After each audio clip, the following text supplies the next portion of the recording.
Hello, and a very warm welcome back to our studio listeners.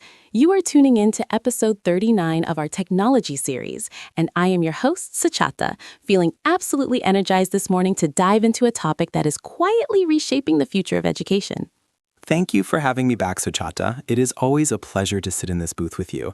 The atmosphere today feels particularly focused, doesn't it? It really does. We are talking about something that hits close to home for anyone who has ever worried about losing a physical certificate or waited weeks for a transcript. Today, we explore blockchain technology for academic credentials. Mr. Saroon, when most people hear blockchain, they think of Bitcoin and volatile markets. But this is different, right? Precisely. Let's clear the air right away.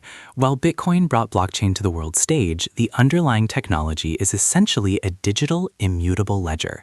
In the world of academia, it acts as a permanent, tamper-proof record of achievement.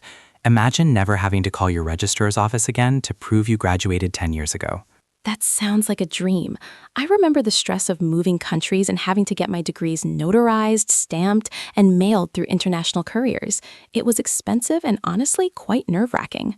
That is exactly the pain point we are solving. When we put an academic credential on the blockchain, we are giving the power back to the student.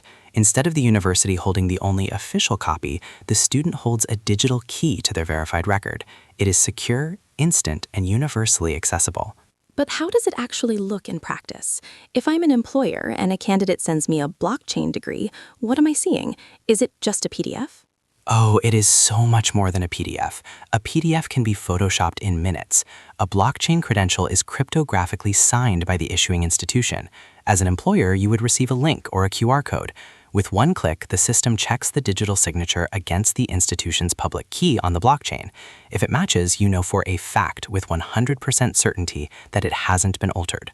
Wow, that level of trust is incredible. But Mr. Saroon, what about privacy? If my grades and degrees are on a public blockchain, can anyone see how I did in my sophomore year history class? That is a very common and very valid concern. No, your privacy is actually enhanced. We use something called selective disclosure. You only share exactly what you want to share. You can prove you have a master's degree without revealing your specific grades, or you can share the whole transcript only with a specific employer. You hold the digital wallet, you hold the permission. So it's like a digital backpack that I own. I love that image. But let's talk about the universities. This sounds like a big shift for them. Are institutions actually jumping on board, or are they hesitant to give up that control? It is a mix, but the momentum is building. Prestigious institutions like MIT and the Open University have been pioneers. They see the long-term benefit. It reduces their administrative burden significantly. Think of the thousands of man-hours spent verifying old records. With blockchain, that work disappears. It's automated trust. I can see how that would save millions of dollars globally. But what about the digital divide? I worry about students in regions where internet access is spotty or where universities don't have the high-tech infrastructure to implement this. That is a poignant point, Sochata. The beauty of blockchain is that it can actually help those students the most. Refugees, for instance, who lose their physical documents during a crisis. If their credentials were on a decentralized ledger, their achievements wouldn't be tied to a building that might no longer exist. We are working on light protocols that work on mobile phones with minimal data. That is actually very moving.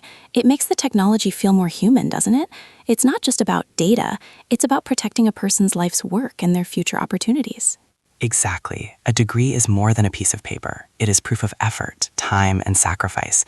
Protecting that record is a matter of dignity. Inspired. Let's look at the hurdles for a moment. If I'm a student today, how long until this is the standard? I sigh. Are we talking 5 years, 10?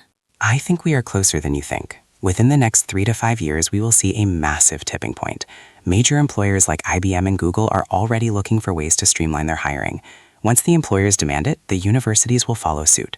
The infrastructure is being built right now by groups like the Digital Credentials Consortium. This is fascinating. I feel like I need to go back to school just to get one of these digital certificates. Mr. Saroon, if you could leave our listeners with one final thought about this transition, what would it be? I would say don't fear the technology. Look past the buzzwords. Blockchain in education is about building a more honest, more portable, and more equitable world for learners everywhere. It's the end of the paper ceiling. The end of the paper ceiling. What a powerful way to put it.